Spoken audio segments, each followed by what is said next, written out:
Like everyone has to agree. So this is just simply possible. So I don't want to hear any arguments from Op saying, "Oh, it won't be possible," and you just look like an asshole, because that's not what this debate is about. What are Hungary's primary interests? Since the debate is about Hungary's best interest. Two things. One, Hungary has deep trade ties on both sides, and while in recent years it's joined the EU, it was historically part of the Eastern Bloc and has been more authoritarian-friendly with Orban's recent presidency, engaging in several joint industry ventures with Russian companies and using Russian investments to prop up its infrastructure for the state.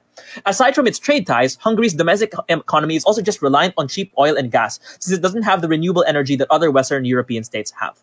Okay, the last thing I'm going to do in setup is preempt an argument about Hungary being kicked out of the EU. Since even though obviously it's ridiculous, that might come up, and obviously I don't want it to be a part of the debate. So three things. One, the veto is part of the rights as a member state. There's literally no process in the EU for kicking out member states that just follow the rules. Two, there's no reason why the EU would want to turn states towards Russia. So if it kicks out Hungary, Hungary's more likely to go into Russia's sphere of influence. And number three, many other EU member states like Poland, Lithuania also depend on natural gas, will also agree with like Hungary, which is why they're also going to veto this policy. So it's a several countrywide veto. So this means that what is on the table is whether or not the sanction is good for Hungary and whether or not the sanction will cripple its economy. And as we will illustrate, it will cripple its economy. Argument one.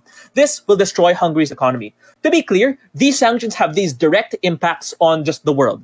One, it immediately raises the price of gas. Russia is one of the largest oil producers in the world, and not only does it sell directly to Hungary, it also competes with other manufacturers to make sure that the price of gas is low. So when the EU threatens to cancel the construction of several pipelines, many of Hungary's industries that uniquely rely on the price of gas remaining low because they deal in manufacturing and refining either explode or are forced to lay off millions of people for the reason that they simply can't afford such thin margins anymore.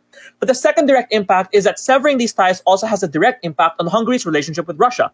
This guarantees that Russia stops supporting Hungary and stops sending over foreign aid. Russia has historically been currying favor by sending over money to placate Hungary, large amounts of foreign investment that it cannot access from the West, and this becomes an overt betrayal that encourages Russia to sever ties with Hungary permanently. How does this then lead to the crippling of Russia's economy? So we've outlined the direct impacts of such a sanction. What happens to Hungary's economy? There are 5 ways it destroys Hungary's economy. So note that we only have to prove 1, framing-wise, but we're going to prove 5 because, we're extra.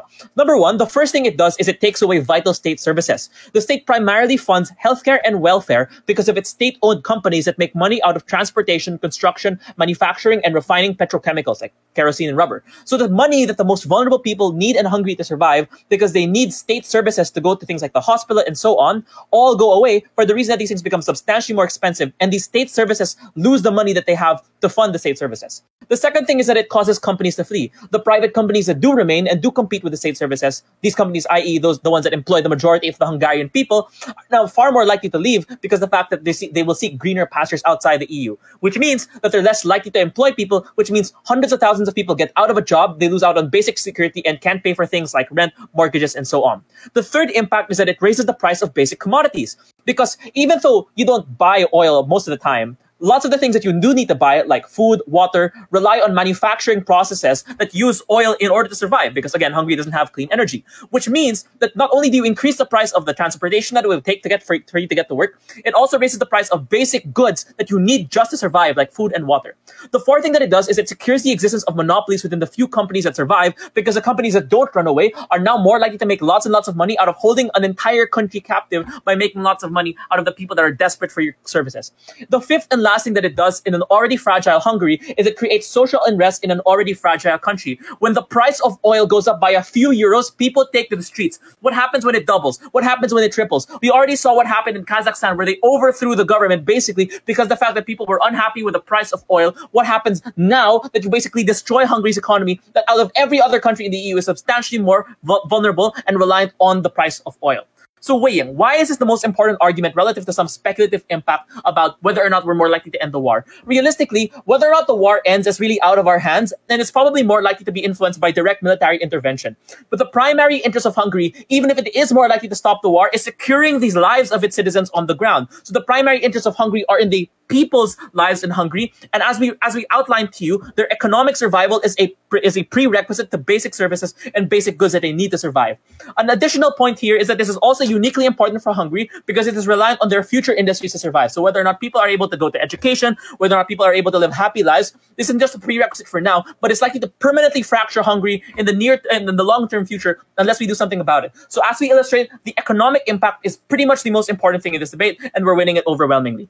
The second thing, though, is that the conflict in Ukraine is unlikely to spill over. First of all, it's just really, really far. But secondly, it's unlikely that Putin will decide to invade. Hungary has been more Russia-friendly than any other EU state, and it has no ethnic ties, unlike Ukraine. I'll also just make an observation here that even if the conflict spills over and Putin is really ambitious, again, it's unlikely that sanctions have any ability to stop that. So if we do have to strengthen the border, we have a less of a capacity to strengthen our own border and military if we're out of oil and our economy is crippled. So in the worst case where this is about the military, we do need the military, we do need oil as a prerequisite for us to be able to fund that military. Finally, I'll just make a last observation that this sets a dangerous precedent for the EU when setting sanctions on authoritarian states. Hungary itself has seen an authoritarian rise in recent years with Orbán, which has put it in conflict with many of the more liberal states, liberal-minded states in the EU. And we think it would be a bad idea if the EU gets it in their head that they can threaten states to push back if they can force you to sanction other states. That is to say that we think it's a bad idea if the EU realizes, oh, in the future, maybe it can sanction Hungary for the reason that Hungary is doing all these other authoritarian things. So we want to set the precedent right now that Hungary will not stand for things such as this.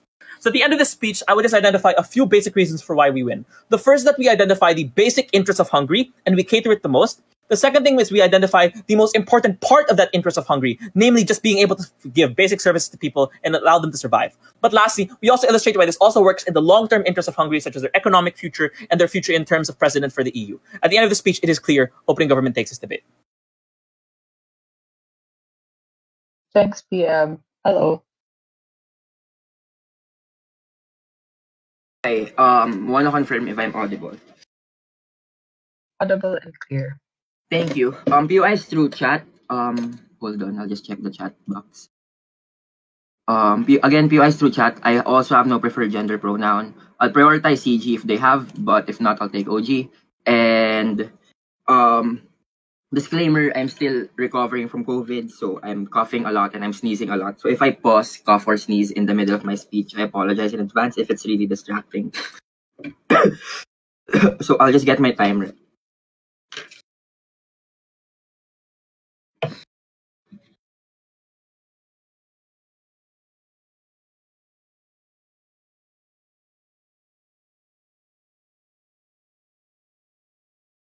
Okay. Again, POS to chat. I'm starting my speech in 3, 2, 1. The clash of opening opposition is clear. One, we think that it's in the best interest of Hungary to continue and not veto EU sanctions on Russia insofar as one, there are no other urgent alternative and effective alternative, which OG's burden is, which by the way they never provided, and two, it's consistent with their development right now and the kind of advancements, military spending, and military thing planning at the end of the day that they actually already have, and three, it is because they're also afraid of Russia's invasion and expansionism, and after Ukraine, I will argue later on how this is an incentive for them to actually take care of the border. One clear clarification with regards to burden fulfillment. Notice how this is not an actual motion, it's a third-party observer. So I would argue later on that Gov's harms on Hungary's interest is not just the most important, insofar as DPM also has to prove whatever alternative impacts you actually get in solving the crisis. I think it's important because Gov just proves Hungary, not Russia's alternative, or not the people in Ukraine, which I think as a third-party observer is something that's also of equal importance, right? I'll be discussing three things. The first is how does Hungary play into this conflict? This is the principled level on 5 layers. The second is why is the EU sanction likely going to be effective in preventing further Russia expansionism? And I will suggest later on that this is in the best interest of Hungary. But thirdly, why are people on the ground, for example in Russia, or going to be okay with this kind of sanctioning, so far as maybe DPM or CG might argue about how it affects the vulnerable individuals? I'll take POIs after this. So before that, I want to be able to respond first, because the first is on the clash on the Hungary's economy. The first thing I want to note here is that the economy is going to be harmed either way because of the economies of scale, the global downside that even ASEAN and the Philippines feels. So the economy is largely mitigated under both sides of the house anyways. But I think the first priority here, if you want to prioritize your economy as Hungary, is to stop the conflict, which is why I'm going to argue it up later on in my arguments how this is the best way to do it. But secondly, I would think that if your problem is the economy, it's going to be better sustained in opposition insofar as you are with EU, and the EU is likely to provide safety nets. This is true for 2 reasons. The first is because EU is an economic bloc, so they ultimately are going to act rationally because it's going to affect literally 28 member states, right? There's a domino effect to each and every one of them. The second thing I want to note, and this is so important as a response, is because EU is a monetary union. They have this single currency. So no, countries like France, countries like, for example, like Spain, do not have the incentive to just let Hungary fall, because insofar as they are a monetary bloc, the fact that you actually have harmed the economy of Hungary trickles down back to France. So I think that in and of itself has an incentive to actually be protected, right? But the second is they tell us about state services it's going to harm people on the ground in hospitals. This is not true. State services are enabled not by economics of scale, not by imports, not by Russian oil, but by taxpayers' money. Insofar as this is going to be dependent and constant in our side of the house, I don't think that state services like public hospitals, public education is going to be harmed in Gov's side. But two, they tell us about private sectors. Notice how ultimately EU has clear ties with ASEAN, with, for example, the Middle East, who's also good in, like, I don't know, oil resources like Venezuela, for example. I think this means that you also have an alternative, and Russia is not your only supplier. In fact, EU has been not really prioritizing Russia with regards to their oil resources in the past years. I think they're prioritizing the Middle East, for example. So I don't think that harm that David presented is so important. But the meta is, David tells us that you're important in saving the lives of Hungarian individuals. I would posit that it's also unlikely in Gov's side of the house.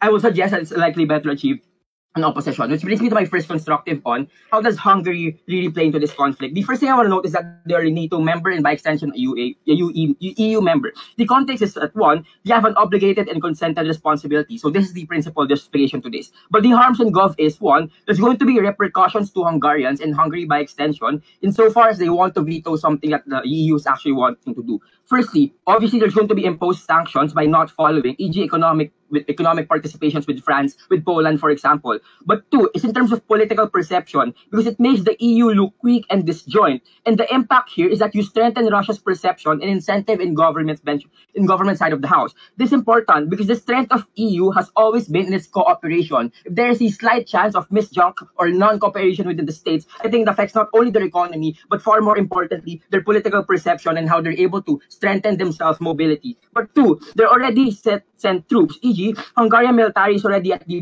borders in, like, for example, Crimea or Poland. The harm in Gov, it sends a message of abandonment insofar as you're going to pull your troops out. Obviously, it's not going to help Ukraine. But two, it has a trickle-down effect to the other EU and allies insofar as you actually send a message that you're unwilling anymore. This is important because Ukraine is an ally. They're the second largest oil distributor. You do not want to harm their perspective, right? But three, you also want to protect yourself because the context is Ukraine is probably just the first step towards Russian expansionism. If EU fails to provide these sanctions, I think there's an incentive to ultimately further this expansionism. The fourth is that Hungarian, as a parliamentary democracy, has an obligation to mutual defense and common humanity. And this is true because they probably have citizens in Ukraine, insofar as the large pool of the labor force and educational system is also part of Ukraine. But second discussion then is, why is the EU sanction likely going to be effective in preventing further Russian expansionism? So I would suggest that there's military intelligence and the Russian military intelligence and strength is affected by Russia's ability to negotiate with high-tech firms and industries across the world. And it's not just economic sanction. This looks like, for example, Ludis for like submarines or oil for airplanes, right? Or military strategy from the tech industry. These are the kind of sanctions you also impose in opposition side of the house. The impact here is one, you remove these kinds of influence and connection. If you remove the tech industry that supports the military strategy of Russia, I think this in and of itself is so important. But two, you also disincentivize them for pushing further because if they want peace or if they want power ultimately, I think the economic disagreements are unlikely to actually benefit from this. Well, two, insofar as Russia is dependent on exports on oil, for example, the nuance here is that the Russian military and their families are affected by the sanctions insofar as these are ordinary citizens on the ground. This means that if this persists, militaries are going to think twice about continuing aggression and uprising. The impact here is twofold. I think one, from the Russian military, you get less blind obedience to Putin, insofar as they feel the economic sanctions themselves in terms of them being consumers as well. But two, by extension, you strengthen movements on the ground, which leads me to my third discussion. Why are people on the ground, in Russia specifically, or the most vulnerable actors, going to be okay with it? Insofar as, I don't know, DPM or CG might argue that sanctions are only effective to the people and not really the government.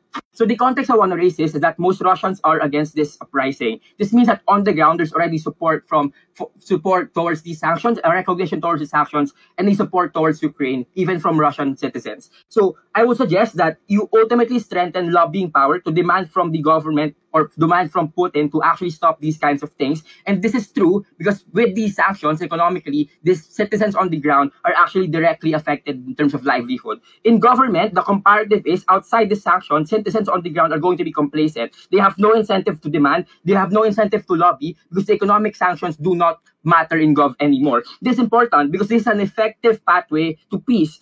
So like for example, that Russian citizens themselves have to be able to suggest to stop the pricing, for example, because ultimately it is the own people who's capable of controlling their own government. So I think what I'm able to do in my speech is to prove and mitigate the economic benefit you get from David's speech. And I told you how as EU, you ultimately have an incentive to actually like be better economically if you side with opposition. But secondly, I told you about how in principle, like Hungary's best interest is aligned with this. And thirdly, I told you about how we're better able to solve the conflict in Russia in opposition side of the house. We're very proud to open a debate for opposition. Thanks.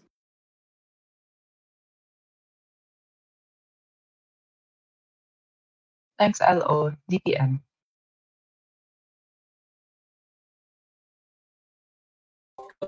I'll take POIs in chat.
Thanks, DPM. DLO. Hi, am I audible? Audible and clear. Yeah, I'm setting up my timer. Give me a minute to fix my notes.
Jules, are you speaking? Nope.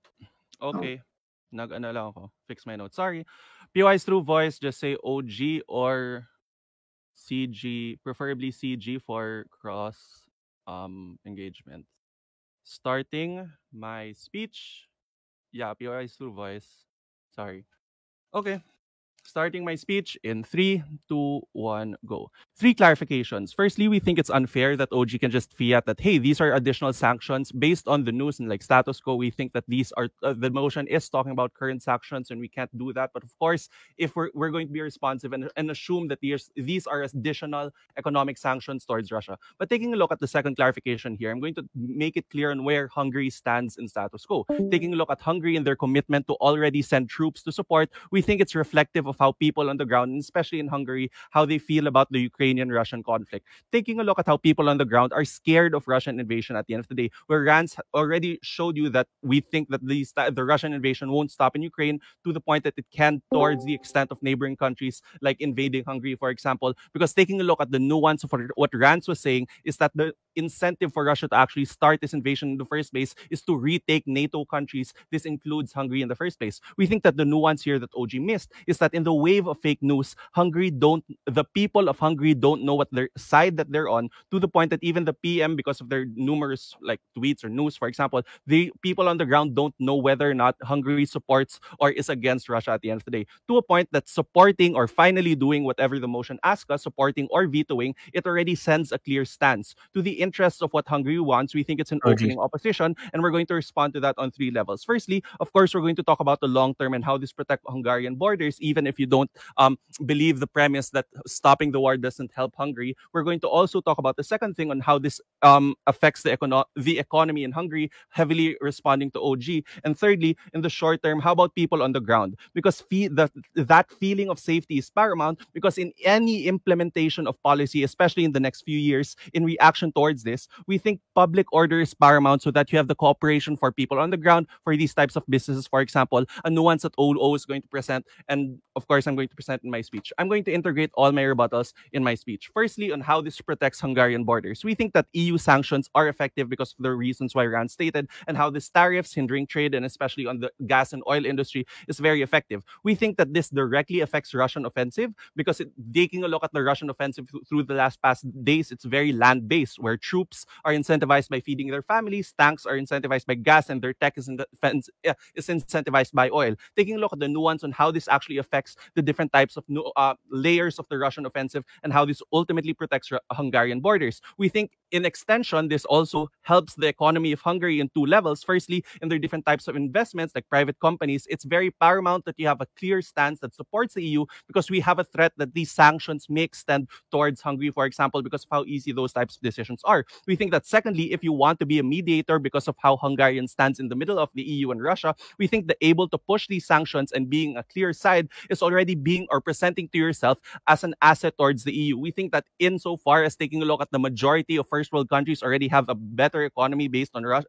compared to Russia, we think these types of things, or you're able to get these types of international political mechanisms so that you can actually gain these types of deals from EU countries at the end of the day. And let's go to the second argument here in economy in Hungary. This is where I'll be very responsive. I'll take you after this argument on the economy in Hungary, because taking a look at the different types of layers that OG presented, where the gas and oil industry and their extension on that single industry through state services, how it raises the price of basic goods and monopolies, and how it affects people on the ground, all of the mechanisms coming from OG are dependent on Russia's ability to produce gas and oil. We think EU sanctions will still exist even without Hungary's support. We think Russian private companies will still be fucked over to a certain extent, that they will still raise prices on government because they're trying to make that profit. So we think the economic harms will still exist on government side. Why is it okay on three levels on opposition side if you have these types of sanctions? We think that firstly, multilateral ties have already increased to the span of COVID to a certain extent, that even if different countries have inconsistencies in political beliefs, they can still have that. For example, Israel and Saudi Arabia, for example, have already started to do that. We think that if you have a if you're united into a single front, for example, being united to the EU, there's a high incentive to establish those types of multilateral types. We think that those ties, different types of ties, have already existed in status quo through Hungary and Poland, for example. Secondly, EU and US support are already contingent for it's contingent on the fact that you support these types of economic sanctions. We think that doesn't matter if it's if Hungary is autocrat. We think that EU wouldn't want that. We think that support at the end of the day is really based on the contingent for the support for these types of sanctions. We think it's better because these types of support that you'll get from EU countries is more liquid at the end of the day. So it has the ability to trickle down to people on the ground because it's giving on these types of cash influxes towards the economy of Hungary. We think that thirdly, at least people on the ground have already experienced this through the span of COVID-19. Economies are already able to adjust because if the only harm is on how it affects the gas and oil industry, it has already crashed through the past 2 years, and the people on the ground of Hungary have already recovered through other industries like domestic-based industries and online work, for example. But before I continue, yes, POI from whoever. So proving that Hungary gets in the good graces of the EU is a really high burden. Like after Hungary tried to leave last year and challenged the rule of law in the EU, this is like, I don't know how you're going to prove this, but you haven't yet. I mean, even on the words based off, President Joe Biden, they already have some sort of obligation to protect those types of NATO countries, which is clearly what the incentive that EU and the US have towards helping these types of countries. Take a look at the fact that Hungary is already part of these NATO and already has some sort of, or that these other countries have already a sacred obligation to protect countries that are part of the NATO, which like includes Hungary, for example. I think we're clear. We think that we have been clear in trying to establish the incentive of EU and other countries to help Hungary in the long term. But thirdly, on people on the ground, like I said, we think that these types of things or implementation of any policy is contingent on having some sort of public order. We think we need to maintain that idea of physical safety for people on the ground because we don't believe when OG says that, hey, people on the ground and the economy will be fine even in the face of invasion. We think that this is untrue on two reasons. Firstly, because a lot of these people, even like people on the ground in the face of invasion, will leave and will have a widespread migration. This is what happened through the years approaching the Russian invasion in Ukraine, for example, to a certain extent that people won't like invest in Hungary anymore because of the fear of these types of invasion at the end of the day. Secondly, there's no incentive to invest in Hungary because of that fear that these types of unrest is going to result into some sort of hard situation for these types of countries to invest in because of the lack of fiscal safety. To this, we think that in opening opposition, we've already proven the fact that these types of countries have already have an incentive to help Hungary, even if they support these types of economic sanctions. And secondly, that we actually protect the people on the ground and the narrative that they need some sort of safety to maintain the economy of Hungary. Thanks.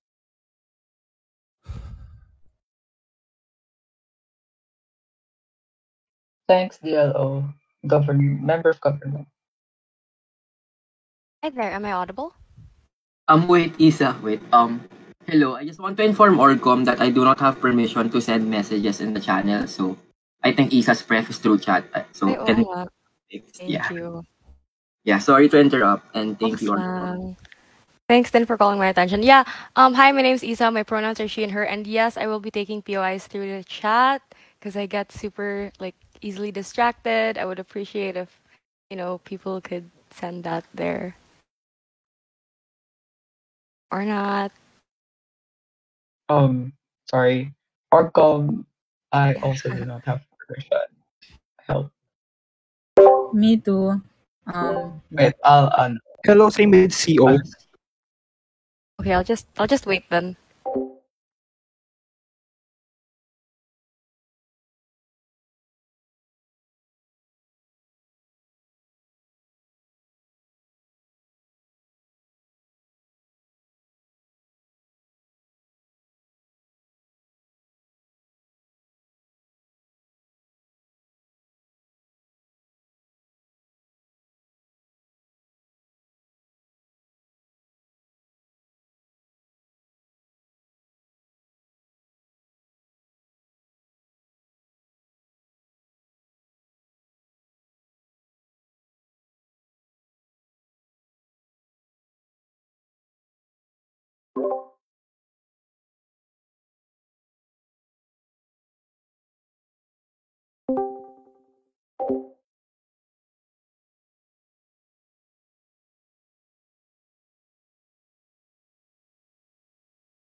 Oh, there. Okay.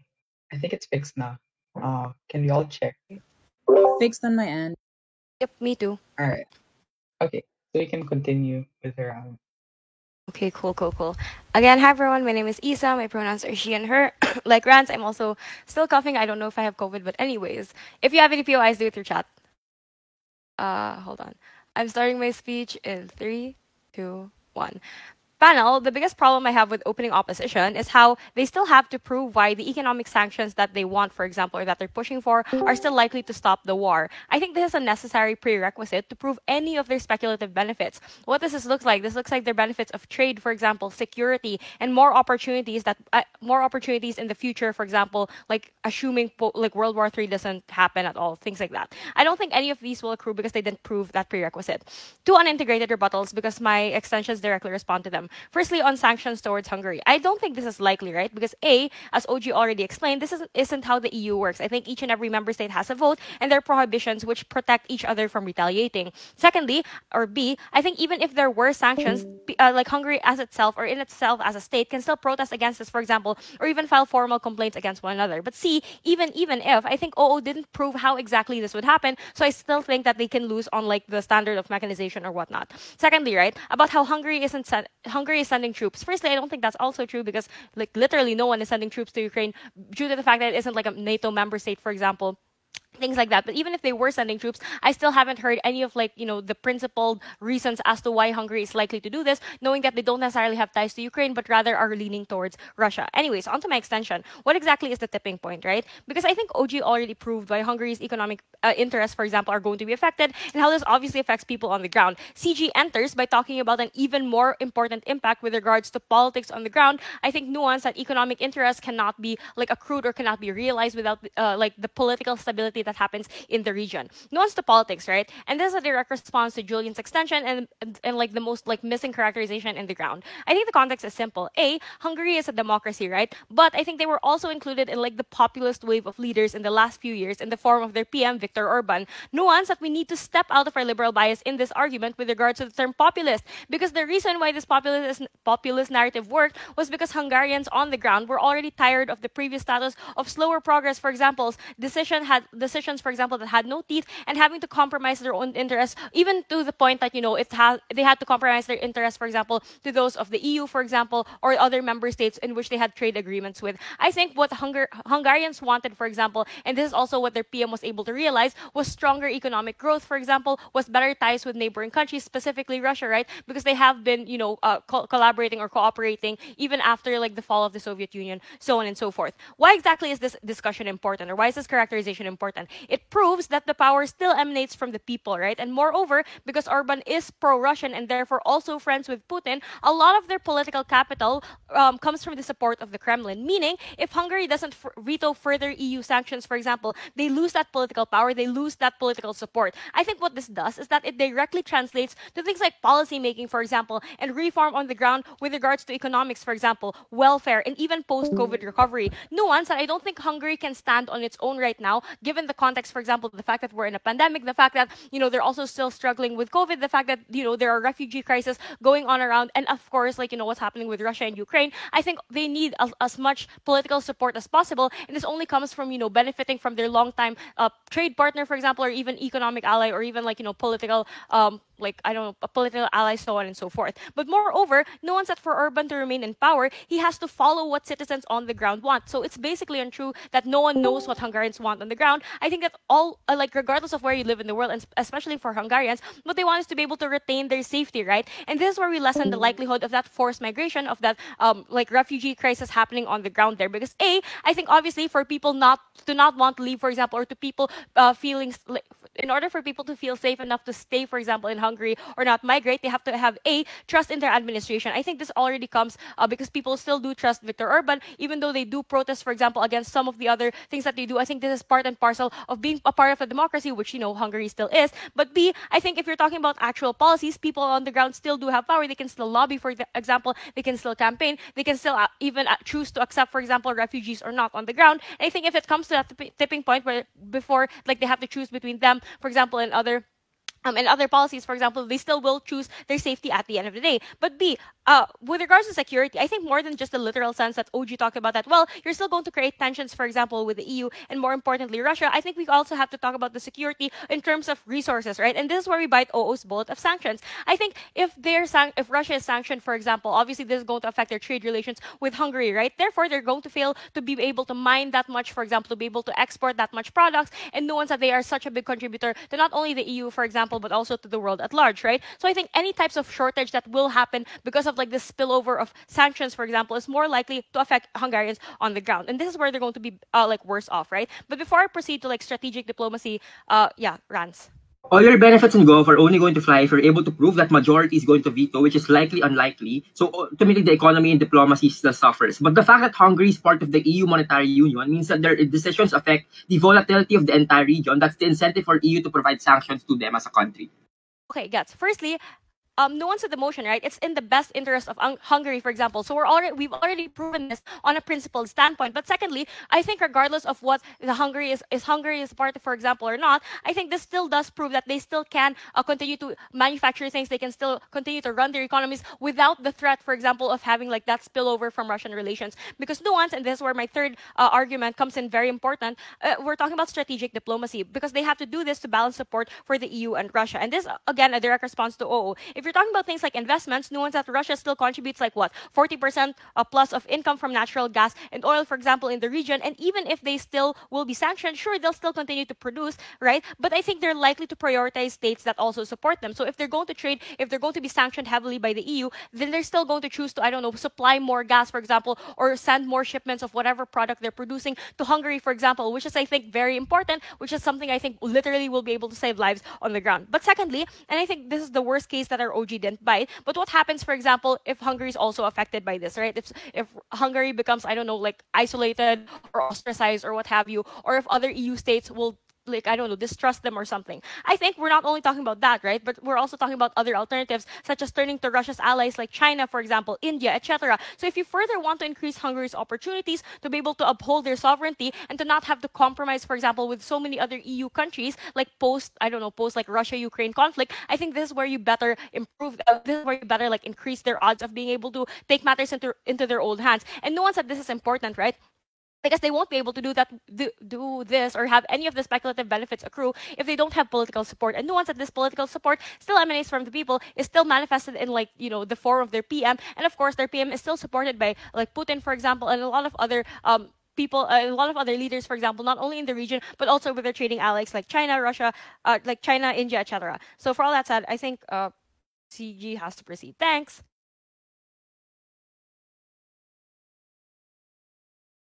Thanks, member of Gov, member of Op. Hello. Pronoun preferences she, her. POI, just through voice but not too loud. Please tell me if I can't be heard properly or I'm inaudible. Or there's like if there's a lot of background noise. Sorry.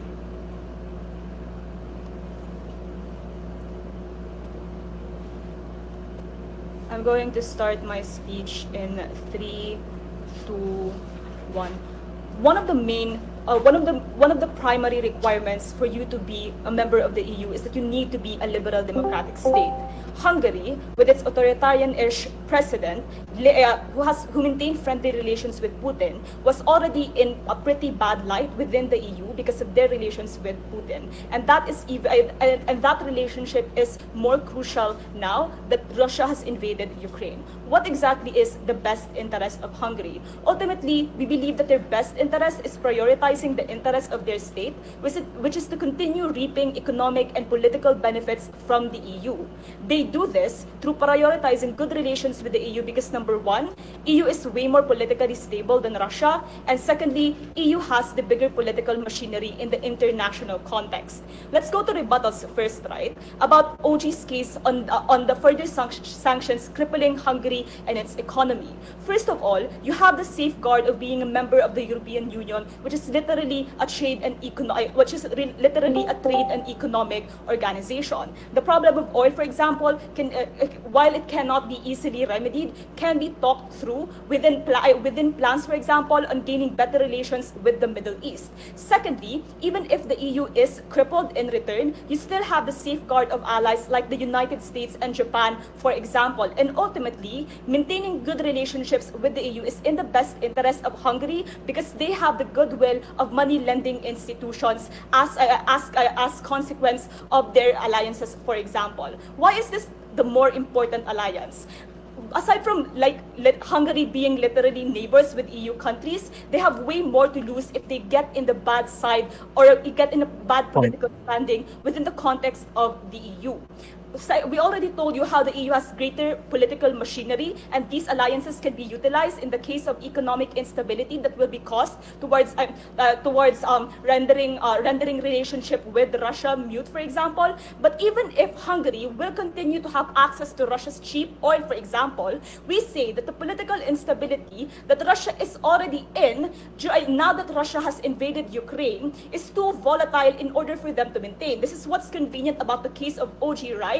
They told you how it's in the best interest of Hungary to maintain good relations with Russia because of their cheap oil, but they never told you what exactly happens to that particular economic benefit now that Russia has invaded Ukraine and now that there are existing economic sanctions against Russia. But more importantly, after this invasion, Russia will already be too politically volatile for it to be even in the best interest of Hungary to maintain political and economic relationships with them. A response to the argument of member right about how it's in their better interest to maintain alliance it's in the best interest of Hungary to maintain alliance with Russia. Comparatively, we say that it's way better to maintain relationship and political standing within the EU. And we're going to tell you how not vetoing or not supporting this veto puts them in a bad standing within the EU, both politically and economically. Why is it not in their best interest as a state to veto veto these further sanctions. Because let's paint a picture here. What exactly does vetoing look like for Hungary, and why will it negatively affect them economically and politically within the context of the European Union?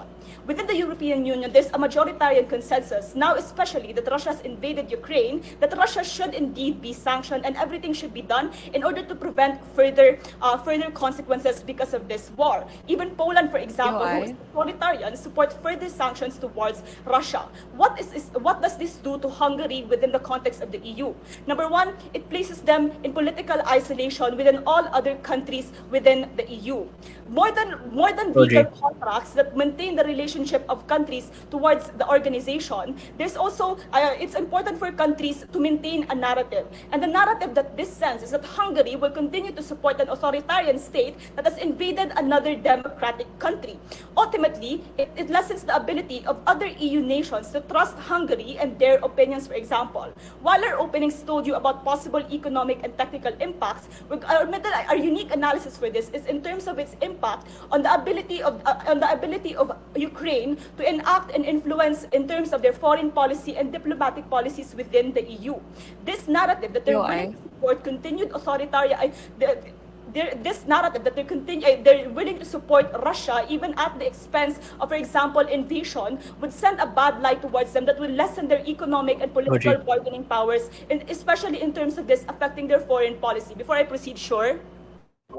So, OG. So what's unclear to me is why the EU's reaction is to isolate Hungary, which might push Hungary to Russia even more, as opposed to trying to curry favor with Hungary, which has been their reaction for pretty much the entirety of their lifespan.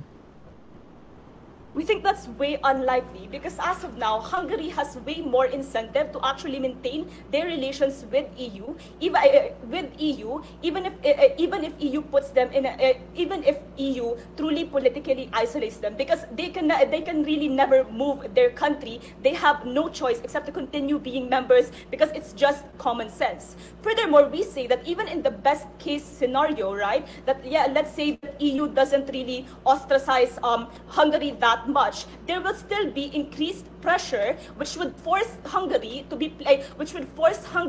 to have a defensive stance, which would disallow them, for example, to continue on with certain negotiations with other EU countries, and of course to enact policies to enact certain policies in their country that are crucial, especially now that there's COVID-19. Secondly, as to how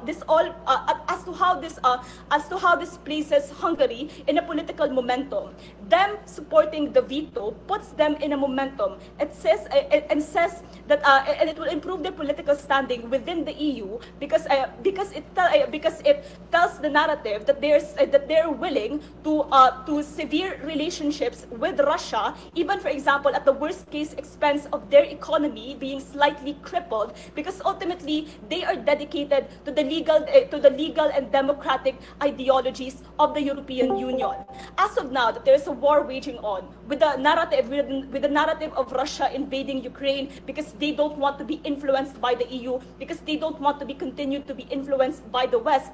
These narratives of ideologies and power are extremely important in terms of the political standing of Hungary within the EU. Ultimately, we say that Hungary maintaining political relations and good political standing within the EU is in their best interest because of both political and economic benefits that they could reap. With that, thanks. Thanks, member of Op, Government Whip.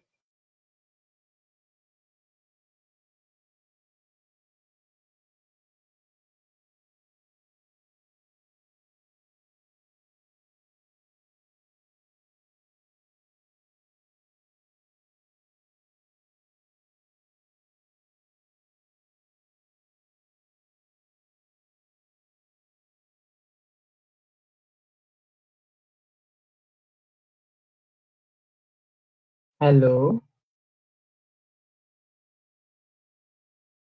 Hello, sorry. Someone's in the room. Just making something. Give me a moment. Okay.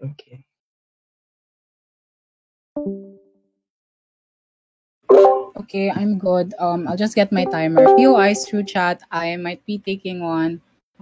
We'll see.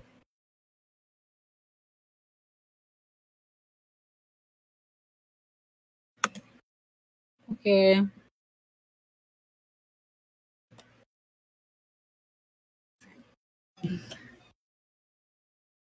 Starting my speech in 3, 2, and 1. Oh, obviously.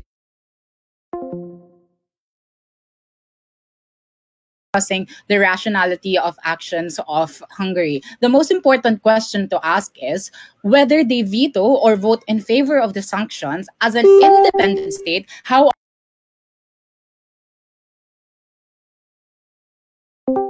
believe them. This was unnuanced and unrealistic when we have a member state with their own interests that will destabilize their main functions as a society when they lose political power in the long term. So the rest of the bottles would be integrated. Before anything else on my issue, why does our extension independently win the round generally? I think coming from Atisa, we clarify the dynamics of what Russia wants and how they behave in society. That in the current situation that we're facing, we have to urgently act and foresee what Putin is about to do. There should be an evaluation of the sanction we're about to put, that the harshest sanction will have a bounce on neighboring countries and Hungary will have that impact. But we want to distance ourselves on the extent on the idea of the economic impacts from Hungary and how it will be reflected and demonstrated under their political stability, and how they will be reflected on the ground that will be harder to rehabilitate in terms of the people's mobility and their rights being directly targeted after how Russia will take this vulnerability afterwards. The way Russia has been left out has allowed us not to fully delve in the kind of discussion that we have in today's debate. Eventually, with the veto vote of Hungary, it will make them a better or at least better off in asserting themselves in EU to demonstrate their priority in the society and how they can better accommodate Ukraine in order to help, because they're not fully destabilized when their heartbeat of economy is being hampered, but their best interest is also on the ends of their survival, which opposition never tried to engage upon it. They only said it will never work on our end. Issues then that I will integrate this in discussion. What's the Hungary's best interest? But lastly, where do we best control Russia? I think let's talk about OG first then. What was their main contention? I think it was right from OG to paint and tie this on the framework of how Hungary will be economically impacted, that can ripple to its people, which OO never tried to clinch, that they actually never tried to go against with the idea of this, how this will cripple their economy. Our role then on CG is on the extent of their security as a nation and how this will destabilize their political power that will further be incinerated by Russia, knowing how they already have a hold on Hungary, which will make them more vulnerable on both ends. But eventually, when we try to clinch this on a structure of their nation as an EU member state, we will be better as a nation to be able to better defend them as a sovereign state and make their own contributions to help Ukraine. Take note, there's an existing sanction. The further sanctions are just already not beneficial because it already goes away from what it was meant to do, which is to uplift their society, knowing how this invasion is affecting a lot of people. Let's talk about CO then, because they also have a shared premise with OO. What was their main contention? I think CO entered in this debate with the only worst to happen and the best case on their side, and never had their middle analysis and gave out how this is the most strategic relationship to maintain alliance with EU rather than Russia. Because I think this is dismissive in the nuance that Hungary will not be able to take in the impacts and extents of the society. It shouldn't be an either or debate. This is how to rationalize the discussion you have as a state. The extent of their case on how EU will treat Hungary, because we already bit the bullet that even when that happens, Hungary can better assert themselves because their political situation is much more stable, because they had a viable decision making, that they tried protecting Ukraine, but they also tried to forward their economic interests as a nation. The way this reflects in their societies, how they're willing to be rational in the middle of a tedious situation. This is viable on our side because don't believe MO's common sense that EU will eventually just drive them away when the current society already says how Hungary has an affinity with Russia. EU, for anything, will not be willing to let go any state, let alone towards Russia, who's already such a big threat. But let's talk about OO then. What was their main contention? I think they claim that it's more economically favorable for Hungary. Rance and Julian tried to build that being in favor of EU will give them an upper hand, the organization, and even increase investment that will favor the economy. This is faulty and not true, because when they don't veto, there's going to be a precedented threat due to the nature of them betraying their biggest partner. This is harmful because even the benefits that they will accrue will no longer apply when they have investors unwilling to engage with them because they're now a hotspot of Russia. But moving forward, because their economy is already weak, because they lose partners or Russia is controlled, even their ability to help refugees from Ukraine will decline, and this new ones with their affinity towards Ukraine due to their geography. So even the recovery that they're trying to posit is not going to happen. This is going to be so much harmful because Hungary will instead divulge and go away when they already have all the reason to do so. It is imperative that they vote veto when they know that the best extent of them going to help will be better favorable when they have when they have the heartbeat of their industries, and not just merely assert from opposition that things will go well when there's a unique nuance of how Hungary is as a country being affected by this conflict. But they also told you that there's an alignment on Hungary's interests. I think the only safety net we heard from OO was the idea that it is beneficial for them to boost their image, but they never proved why it needed to be fixed, or the most important thing in the debate, when they're clearly not the enemy here. But also the idea that their economy will still flourish, or will best flourish, when they better befriend the nation states and EU. While disagreements will be always happening in these institutions, we seem it justified to veto the sanction that will be put, because there's an idea of more unrest that's bound to happen, to which we know Hungary is not willing to deal with. Because when it happens, that even when we're gonna believe opposition and their political power is okay, they're the most vulnerable, the way society behaves will no longer be palatable, which will be much more harmful when their own people is the one on the losing ends. This is where the extension from Ate Isa was so important, because they cannot fully execute the interest that they have when there's political instability on their side, which ties back to the importance of the economic discussion from OG, that OO will never fly without political security that will be built under CG. So it's way more favorable knowing how economics will ripple to people when people can assert their rights in society. But let's talk about bad resolving in Russia conflict, which OO tried to build on. They assume from OO that the sanction can do it already, but with Ate Isa's characterization of Putin either wanting to win or making everyone lose, the best course of action is to provide defense to Ukraine, which Hungary is already doing, as the OO even painted it to be. So the sanctions can only do so much. What Hungary is bound to protect is their ability to have their nation weaved as one, where all the stakeholders are going to be seen, which merits the strategic diplomacy that we have. That yes, they're an EU member state and they must face the consequences, but just like an individual, they have other relationship that they must try to consider. Eventually, it's better on our side to take the aftermath of conflict when we have political power that's already a safety blanket for the entire country, and how they're bound to position themselves in society. This is in the best interest of Hungary when you have a blanket that even when either of the countries abandon them, they can assert survival because their institutions are stable, their people are stable enough to recover everything that they have. But lastly, what happens after the war when they veto and do not veto? I think this time analysis is more important because it demonstrates the realities of people, which already answer what OP tried to co-opt, which is prioritization of the most vulnerable. At the end of the day, it's more viable for Hungary. It's in their best interest. It's better protected. Very proud.